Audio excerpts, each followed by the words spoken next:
Hello. I've watched a lot of YouTube videos over the year to learn things about guitar builds and guitar playing, and I want to give something back. This might be of interest to someone, you might not care, but you clicked on it, so maybe you care. This is the guitar I'm working with. This is a Crafter SATMBS guitar. I've had it for a number of years. I like it quite a bit. It's got a piezo pickup in the bridge and a lipstick pickup in the neck, and they're both routed through this preamp, and they're blended in there out to a mono output jack. And that has some limitations. I was interested in a stereo guitar. Crafter makes an SAT guitar that's a little different than this one that is stereo, but I've tried those and I like the sound of this one better. I think this preamp warms the piezo up nicely, and this lipstick pickup, it works better for my applications. I also really like the unbroken look of the face of this guitar. The other one's got a bunch of knobs and switches on it. So I thought I'd take a look at this one and see if I could make it work in a stereo way. And it ended up being a lot easier than I thought it would be. I think that if someone knows how to solder, they can probably do it in an hour, maybe a little bit less. So the way I wanted to use this guitar is pretty simple. It might not suit a lot of people's needs. I don't ever use a tone pot on a neck pickup. This is kind of a little bit of a dark pickup anyway. And what I usually like to do with a stereo guitar is run the piezo all the time and blend in the magnetic pickup with the volume pedal. So then you've got both signals being processed separately. So I thought about it, and I might go back and revisit this at some point, but I decided I didn't want a volume pot. Just because, again, I didn't want to break up the face of the guitar, and I thought I wouldn't use it. I thought I would always have it on 10. It'd be a very easy thing for someone to wire in a volume and a tone pot if you wanted, and install them under the guitar too, but I decided not to. So one thing, so what I decided to do was run this neck pickup right to the jack, and that might change the tone a little bit. The preamp might roll a little bit of the highs off of it. So I thought maybe I'd need to mess with it. Maybe I'd need to wire a resistor in there to send a little bit of signal to ground, but I ended up liking the way that the pickup sounded, and I left it be. But your mileage may vary. If you wanted to, you could easily wire a resistor in there and calm that down a little bit. So the first thing I did was I pulled the jack. There's a lot of wire in there, so it's easy to pull out and you can work at it. And first thing I noticed was that it was a stereo jack, and it took me a little bit to figure that out. I was expecting a mono one and expecting to wire a stereo jack in, and most people probably wouldn't be surprised by that, but I haven't worked a lot with guitars that have a preamp built in, and eventually I realized that they're using that to cut the power to the preamp when the jack is pulled. The ring terminal on the jack sends the ground signal to ground for the preamp, and that kills the battery. So I realized that what I was going to do wasn't going to work. I wasn't going to be able to use a stereo jack. I ended up buying a new jack. That was the only thing I had to pay for this. It cost about $8. I got a 9-lug stereo jack from StuMac, and I'll put a link to that in the description. But I think there's probably a lot of different jacks you could use. That's just the one that I found. It took me a little bit to understand how that jack worked, but in the end, it's very simple. Okay, so then next I took the preamp out. It's just 4 screws into the wood and pulled that. And again, there's a lot of wire in here too, so you can pull this whole preamp out of there. I wasn't sure what I'd find in there, but this pickup, the neck pickup, must have a quick connect. There's a cable running right into the preamp with a 2.5mm jack, and they're even labeled. One says lipstick and one says LR bag, so you know just which one that you need to mess with. So that made this very simple.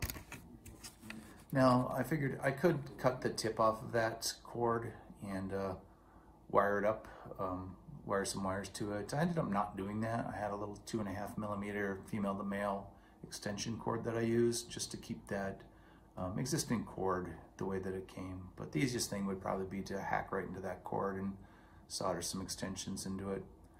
So however you want to do that. So I took the cord and I cut the ends off, And you know, of course, inside there you'll find a hot wire and a ground wire, and I soldered those together and soldered a couple of extenders to it that I could run down to the jack. I actually thought I probably didn't need the ground wire. I think it's probably wired to ground through the preamp, but I figured an extra wire to ground wouldn't hurt, and I didn't want to have to go back and try it, run it later. So I just ran both of those down. Now, something I didn't realize at the time, but I figured out later, was that this wasn't going to work quite the way I wanted. The way I have it wired up with the output from the preamp going to the tip of the stereo jack and the output of the magnetic pickup going to the ring. If you use a mono cable, it's going to send that ring signal to ground, and you'll lose that magnetic pickup.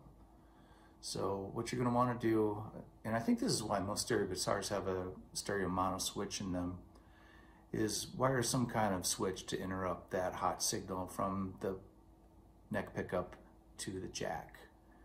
And you could do that in a number of ways. You could use a mini toggle switch and put that on the face of the guitar.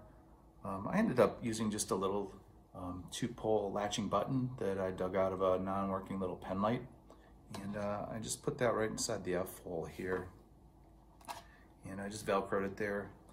Again, you could put a switch there, you could put a button on the side if you want, but I thought that was a simple way to do it and not, again, mar the face of this guitar. So at this point, it's time to wire the jack up.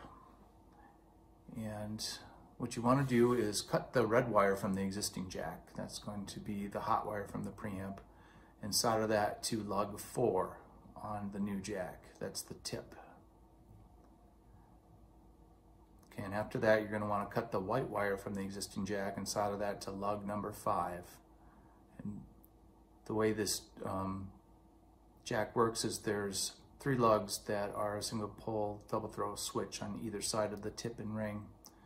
You're going to wire this to 5, and then that's going to connect to lug 6 when a cable is inserted.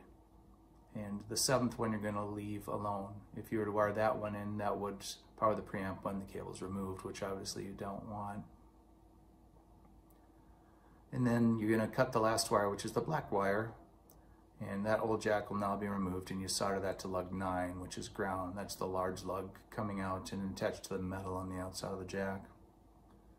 Okay, so now you've got your preamp wired up. So next you're going to wire your extended ground wire to lug 9, which is also ground. And then I just jumped a little wire from lug 9 to lug 6. So again, what that's going to do is when you plug into the jack, it's going to send the ground from lug 5 to lug 6 to ground and power the preamp. And then lastly, you just have to solder the extended hot wire from the jack that you created to lug number 8, which is the ring. And I did have to slightly modify the hole. It was just a little bit too small to get the new jack in there. I had to just file a little bit off of it. It wasn't a big deal at all. If you find a different jack that's a little smaller than this one, you might not have to do that. And that's it. Test it and put it back together and you're ready to go. So there you have it. Here I've got a mono cable plugged in.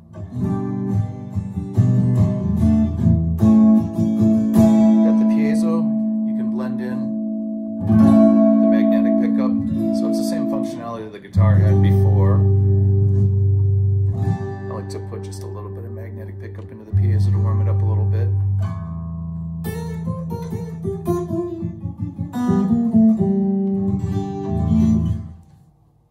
Okay, so then if you want your stereo set up, you'd press that button. That's going to connect the neck pickup to the stereo jack.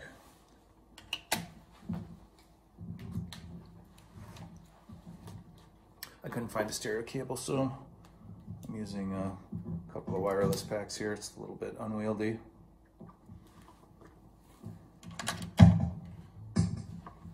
So at that point you've got your piezo coming out, and then you can blend in the mags. I'm using a volume pedal here. Just have a real light little signal going in.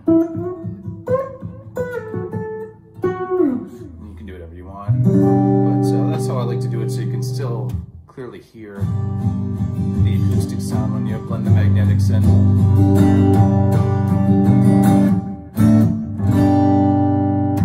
So I hope that was helpful, and if you have any questions, you can put them down below. Take care. Bye.